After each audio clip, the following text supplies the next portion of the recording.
അസ്സലാമു അലൈക്കും വറഹ്മത്തുള്ളാഹി വബറകാതുഹു. ഭാഗം 5. ഉപ്പയുടെ വിയോഗം മക്കളെ വ്യസനത്തിലാക്കി.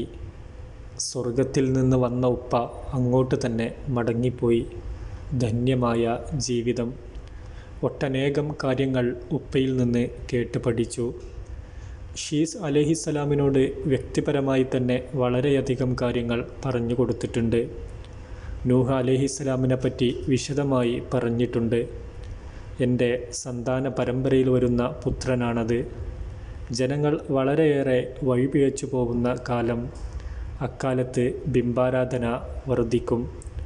പ്രധാന ബിംബങ്ങൾ ഏതൊക്കെയാണെന്നറിയാമോ? മോനെ, നിനക്കൊരു പുത്രൻ ജനിക്കും. അവൻ്റെ കാലത്ത് 5 മഹാപുരുഷന്മാർ ജീവിക്കും. അള്ളാഹുവിനെ ആരാധിച്ചും ജനങ്ങൾക്ക് സന്മാർഗം കാണിച്ചു കൊടുത്തും അവർ ജീവിക്കും. ജനങ്ങൾ അവരെ വല്ലാതെ ബഹുമാനിക്കും. പുണ്യാത്മാക്കളായി തന്നെ വഫാത്താവുകയും ചെയ്യും. ഞാൻ അവരുടെ പേരുകൾ പറഞ്ഞു തരാം.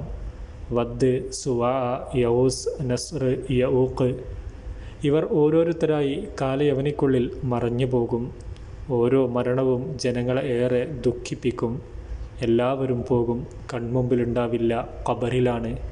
എന്നാൽ ജനങ്ങളുടെ മനസ്സിൽ നിന്നവർ പോവില്ല. മഹാത്മാക്കളെ ജനങ്ങൾ ഓർക്കും. അവരെപ്പറ്റി പറയും. അവരുടെ ഉപദേശങ്ങൾ അനുസ്മരിക്കും. പഴയ തലമുറ പുതിയ തലമുറയ്ക്ക് പറഞ്ഞു കൊടുക്കും. മഹാത്മാക്കളോടുള്ള ഈ ആദരവ് ചൂഷണം ചെയ്യാൻ ശത്രുവായ ഇബ്ലീസ് വരും മനുഷ്യരൂപത്തിൽ. അവൻ മഹാത്മാക്കളെ പുകഴ്ത്തി പറയും. അത് കേൾക്കാൻ ധാരാളം ആളുകൾ ചുറ്റും കൂടും. നീണ്ട പ്രസംഗത്തിനൊടുവിൽ അവൻ പറയും, നിങ്ങൾക്ക് ആ മഹാന്മാരെ കണ്ടുകൊണ്ടിരിക്കാൻ ഒരു വഴിയുണ്ട്, ഞാൻ പറഞ്ഞു തരാം. അത് കേട്ടപ്പോൾ ആളുകൾക്ക് ആവേശമായി. എന്താണ് ആ വഴി? പലരും ചോദിച്ചു. പറഞ്ഞു തരാം, ശ്രദ്ധിച്ച് കേട്ടോളൂ. 5 മഹാന്മാരുടെയും പ്രതിമകൾ ഉണ്ടാക്കുക. കണ്ടാൽ അവരെ പോലെയിരിക്കും. നമുക്കവരെ കാണാം. മറ്റൊന്നിനുമല്ല. എന്താണ് നിങ്ങളുടെ അഭിപ്രായം? വെറുതെ മഹാത്മാക്കളുടെ രൂപം ഉണ്ടാക്കുകയല്ലേ? അതിൽ തെറ്റൊന്നും കണ്ടില്ല. ഇബ്ലീസ് പ്രതിമകളുണ്ടാക്കും. ഒരു മുറിയിൽ സൂക്ഷിക്കും. രാവിലെയും വൈകുന്നേരവും അവയെ സന്ദർശിക്കാൻ പറയും. കുറേ കാലം അങ്ങനെ കടന്നുപോകും. പഴമക്കാർ മരിക്കും. പുതിയ തലമുറ വരും. പ്രതിമകളോട് ബഹുമാനം തോന്നുന്ന വിധത്തിൽ ഇബ്ലീസ് ചെറുപ്പക്കാരോട് സംസാരിക്കും. മെല്ലെ മെല്ലെ ജനങ്ങളെ ഇബ്ലീസ് അരുതാത്ത കാര്യങ്ങൾക്ക് പ്രേരിപ്പിക്കും. ഒടുവിൽ ജനങ്ങൾ ബിംബാരാധനയിൽ എത്തിച്ചേരും. ഏകനായ റബ്ബിനെ മറക്കുന്ന കാലം വരും. ബിംബാരാധന പെരുകും. ഷിർക്കിൻ്റെ ശക്തി വർദ്ധിക്കും. ജനങ്ങൾ പാപങ്ങളിൽ മുങ്ങിപ്പോകും. ധിക്കാരികൾ അധികാരം വഹിക്കും.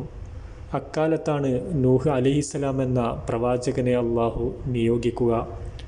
നൂഹ് അലൈഹിസ്സലാം ജനങ്ങളെ തൗഹീദിലേക്ക് ക്ഷണിക്കും. നിരന്തരം ക്ഷണിക്കും. ക്ഷണം സ്വീകരിക്കുന്നവർ വളരെ പരിമിതമായിരിക്കും. കുറഞ്ഞ കാലമൊന്നുമല്ല ക്ഷണിക്കുക, 950 കൊല്ലം.